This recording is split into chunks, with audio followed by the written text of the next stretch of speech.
Ministerial statements. I propose to first take the ministerial statement by the Minister for Health, followed by the ministerial statement by the Minister for Home Affairs. Minister Gan Kim Yong. Mr. Speaker, thank you for allowing me to make a statement on protecting patients' interests and supporting the medical community. Sir, both the medical community and the public have raised serious concerns regarding two recent decisions of the Singapore Medical Council's disciplinary tribunals, as well as a decision of the Court of Appeal in a civil suit against Changi General Hospital. Members have asked various questions on these cases, which I will address in this statement. Let me briefly outline these cases.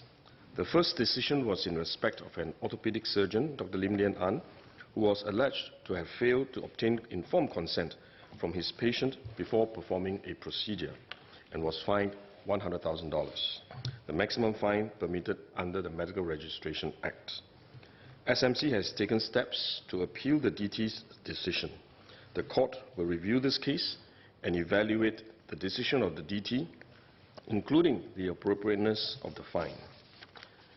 The second decision concerned a psychiatrist, Dr. Su Xuan Chang, who was alleged to have failed to take appropriate steps to verify the identity of his patient's family member before releasing a memorandum containing her sensitive medical information to the family member.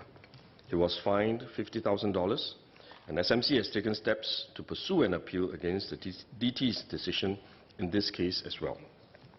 On appeal, the court will review the surrounding facts, including the circumstances in which the memorandum was procured and obtained by a family member. As both these cases are still before the courts, I shall refrain from referring to them in detail. It will, however, be clear to members that MOH is also deeply concerned with the decisions in both cases. MOH has asked SMC to consider an appeal, and SMC has done so. The two DT decisions, as well as the uncertainty surrounding the current law on doctors' obligations, risk undermining the confidence of both the public and the medical profession.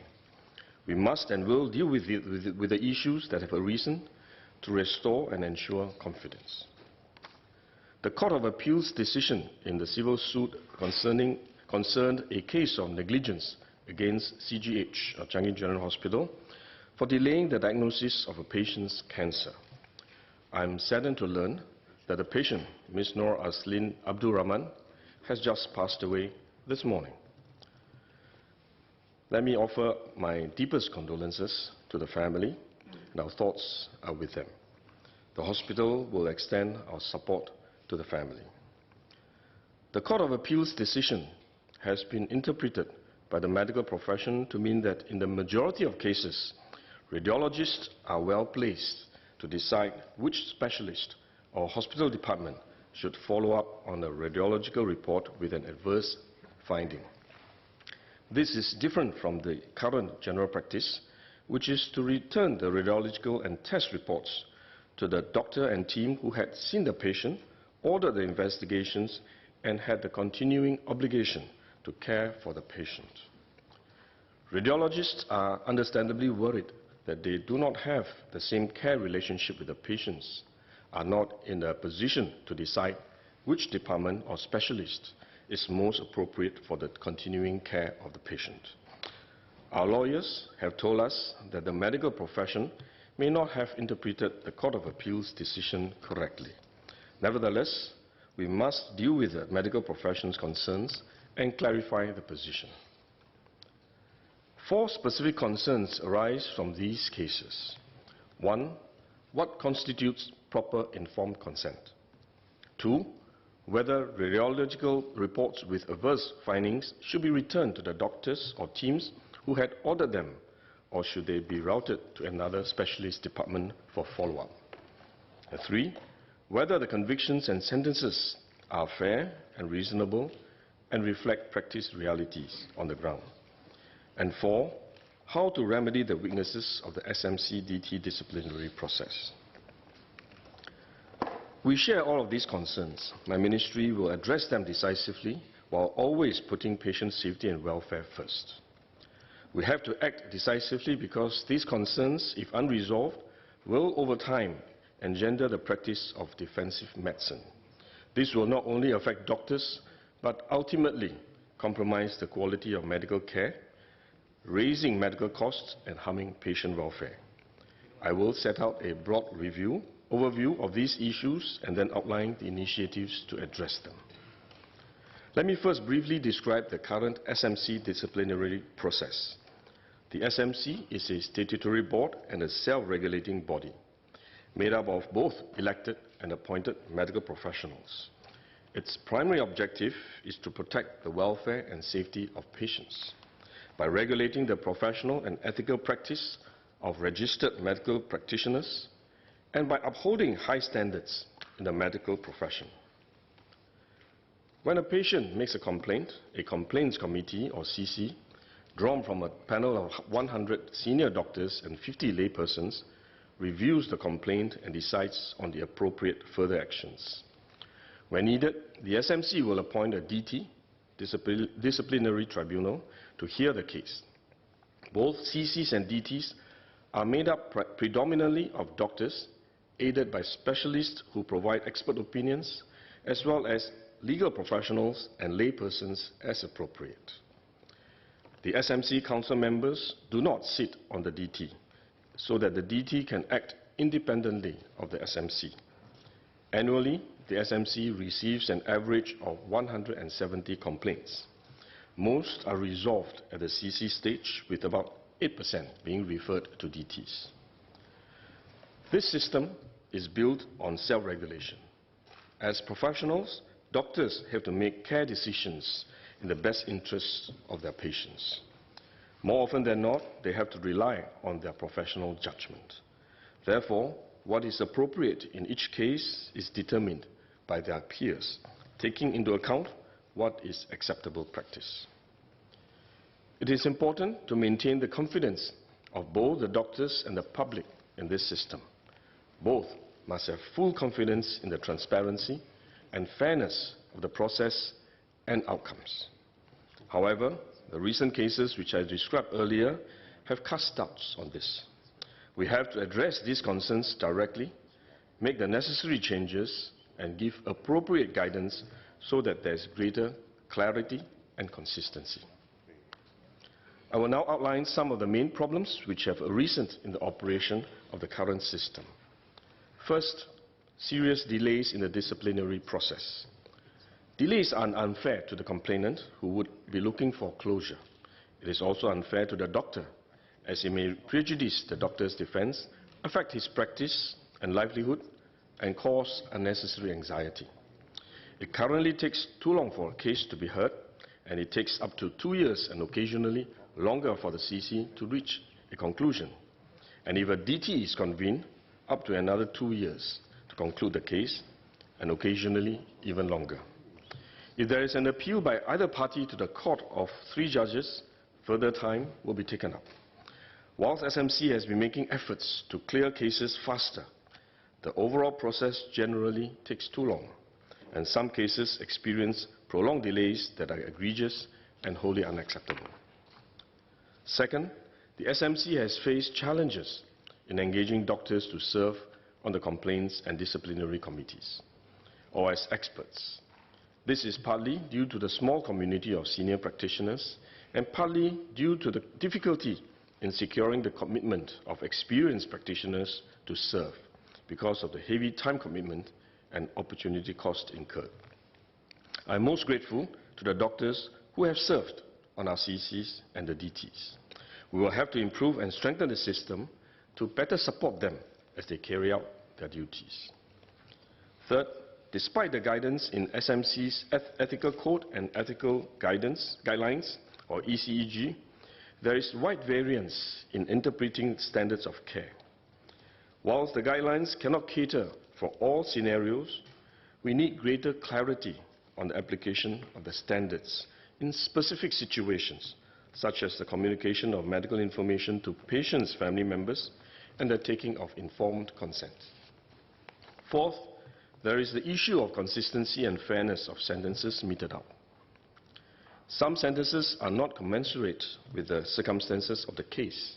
Despite their best efforts, some DTs are too lax, while others are too draconian, and the SMC has had to appeal to the court against sentences meted out in these cases. The two recent DT cases, for instance, involved unexpectedly high fines.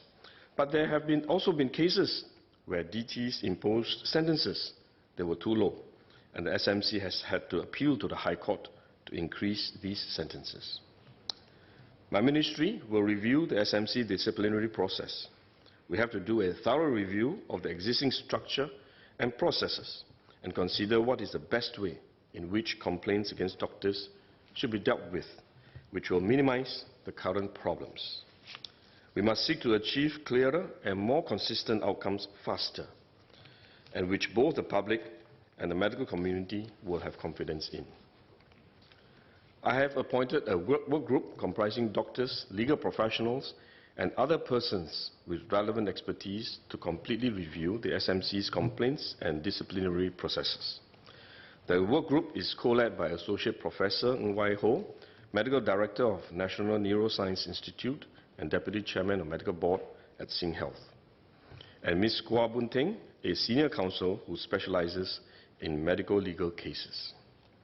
The work group has a broad mandate to review the entire process and make recommendations to my ministry. They will consult widely.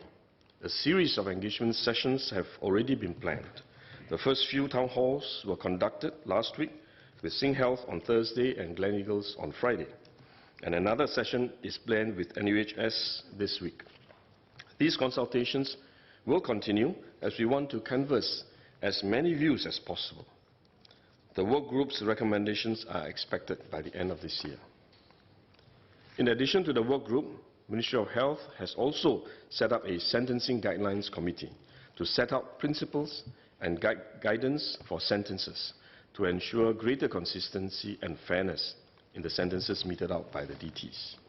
This committee has started its work and is expected to also report by the end of the year. Let me now address the issue of informed consent.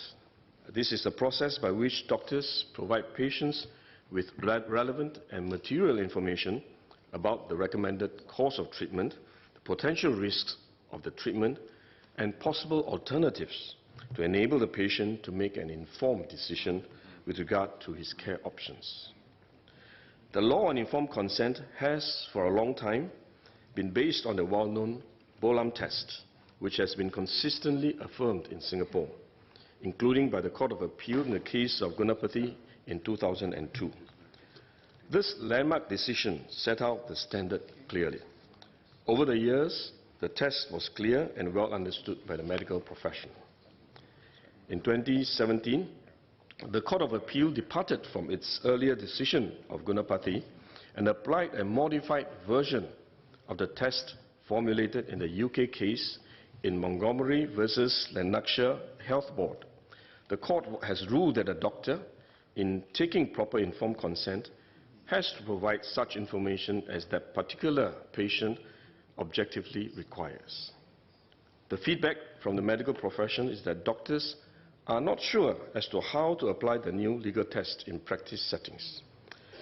There is uncertainty and concern among doctors as to exactly what information will be considered to be relevant and material from the patient's perspectives, and when and how consent needs to be taken.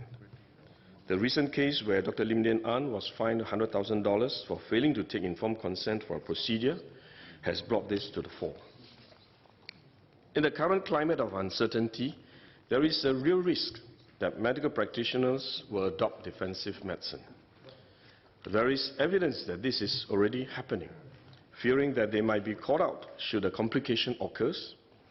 Doctors are likely to overwhelm patients with voluminous information on multiple unlikely risks, protecting themselves legally but confusing the patients.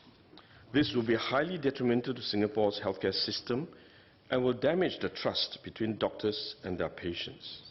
We should guard against turning into the kind of society where doctors care more about not being sued or disciplined by the professional body than about the patient's well-being. This is a well-traveled road elsewhere, with very predictable consequences. The United States is a prime example of a healthcare system where large sums are awarded for medical negligence. A significant fraction of healthcare costs goes towards medical indemnity insurance, and the patient and society as a whole end up bearing these costs. We will address this and provide clarity and guidance in two ways. First, the work group that is reviewing the SMC disciplinary processes will also review and study the legal and practical applications of taking informed consent. They will evaluate the local practice in different settings, as well as study the practices in other jurisdictions. The work group will also consult widely on this and seek views from the medical community as well as the public. It will make recommendations to the government on every aspect of informed consent and give guidance to the medical profession on what, where, and how in taking informed consent. The intent is to address the needs of the patients whilst providing the medical community with clear practical guidelines so that doctors do not have to second-guess what is needed in each case. It will also consider whether legislation will be necessary in order to achieve these objectives and to set out the tests to be applied.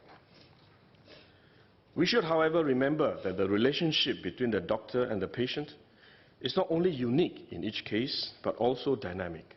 It will evolve over time and change with each diagnosis and advice given. It is therefore not possible nor desirable to be overly prescriptive in such guidance. There must always be sufficient flexibility in any test or guidance which we formulate, so that ultimately patient interests are best served. Doctors know that patient welfare must be paramount. Second, to provide additional practice guidance to the community, Ministry of Health intends to issue legally binding clinical practice guidance in specific areas. We aim to give healthcare professionals more certainty on aligning their practices with the rest of the healthcare community and on discharging their ethical and legal obligations to their patients. For example, on the issue of informed consent, the guidance would explain what nature of information would be considered to be relevant and material to the patient. Such guidance will not be confined to the issue of informed consent. For example, guidance can also be issued on how healthcare institutions and professionals should handle requests for assistance from patients' next of kin, and in particular, verify the identities of the next of kin, question raised by Dr. Chia and Dr. Lim. The approach will be balanced, protecting patients' interest and welfare, yet being fair to doctors. There should also be consideration for practical issues, such as what to do in an emergency situation. MOH will engage the medical community and the public before issuing the guidance. Sir, as I said earlier, the Court of Appeal has also made some suggestions in the civil suit against CGH on the responsibilities of radiologists and institutions. The Court of Appeal's central concern in that case was to ensure that radiological reports with adverse findings are followed up with appropriate speed and care. This ensures patient safety, and we agree entirely with that. The question, however, is how best to achieve this. Arising from that decision, healthcare professionals and institutions have told us that they need clarity on the level of responsibility that radiologists bear. They also need clarity as to whether radiological reports with adverse findings should be returned to the doctors or teams who had ordered them, or should they be routed to another specialist department for follow-up. The position hitherto has been that radiologists are not expected to bear any primary care responsibility when there are adverse reports, and that such reports should be routed back to the doctor who ordered the test. That has worked well for us, and my ministry believes that this is probably the best approach. We will consider the position carefully. My ministry will also study the existing legislation with a view to setting out in legislation what should be the legal and ethical responsibilities of the doctor involved and the institutions, and how reports with adverse findings should be routed. This should give greater clarity to the community. So, to conclude, the medical community that we wish to have is built on the mutual trust and respect of the patients and the public. Doctors are expected to uphold the highest possible standards of professional and safe medical practice, where patients' interest is always at the core. Patients must trust their doctors and be able to rely on them to look after their interests and well-being. Our doctors, in turn, need to be able to practice in an environment where they have clear guidance and not be burdened with the uncertainties and vagaries of unwarranted sanctions or litigation. We have quite a lot of work to do to achieve this, but we are confident that we can do so. We will work through the initiatives described earlier to build a better healthcare system for all. Thank you.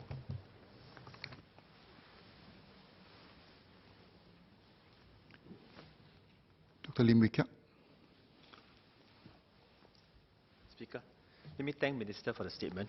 I would just like to follow up in the sense that there must be current cases that are still under the review by the DT. So will the work of the DT still carries on currently under the current regulations, or will it be deferred until the new rules have been sort of emerged at the end of the year?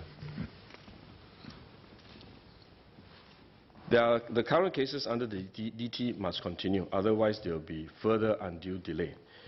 However, SMC and the Ministry of Health will look into how we can provide greater support to the disciplinary tribunal and the process, and to streamline wherever possible so that the process will be smoother and the judgment and the decisions of the DTs will be more considered. Ms. Irene Kwek. As a concern to raise to Minister, I have put up lodge a complaint to SMC recently. I was told that I need to wait for 3 to 4 months to see a commissioner for oath to make a statutory declaration. After that, I have to wait for another at least 9 months for CC to look into the case.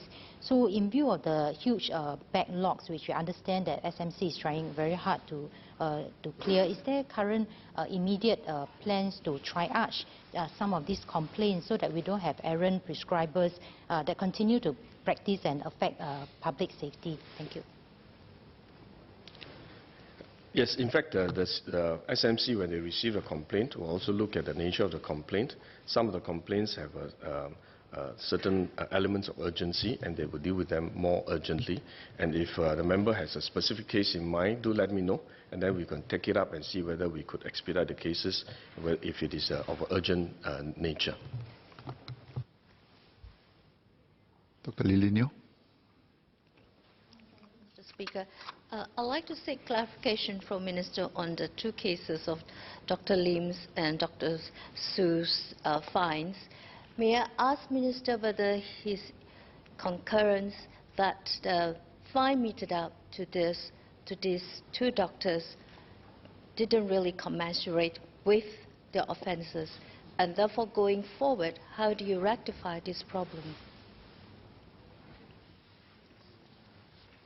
As I mentioned in my speech, we have set up a committee on sentencing guidelines, and the committee will then develop a set of guidelines to help guide DTs in meting out their sentences.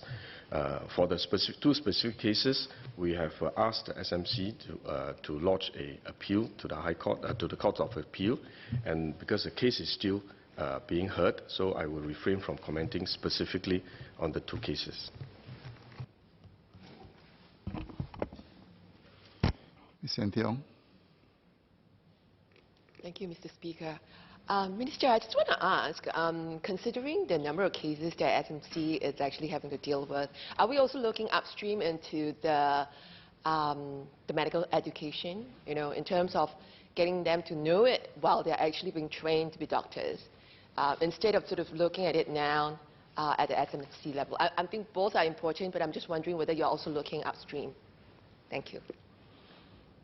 Indeed, that is the case, and therefore, currently, even within the current curriculum of our medical training, ethical practices are part of the guidelines, part of the syllabus that our medical students have to go through. But at the same time, we are also strengthening our ethical practice and ethical guidelines, as I mentioned in my speech, to provide greater guidance to the practitioners, because as you would appreciate, the medical landscape changes over time, evolves over time. New procedures, new treatment would evolve, and doctors and patients have to decide whether they are appropriate or not. And therefore, the guidelines have to change over time as well. And that is why it is an ongoing process. And as I mentioned in the speech, we are looking into how we can provide greater guidance to both practicing doctors as well as patients. So both sides will have a better understanding what is acceptable practice.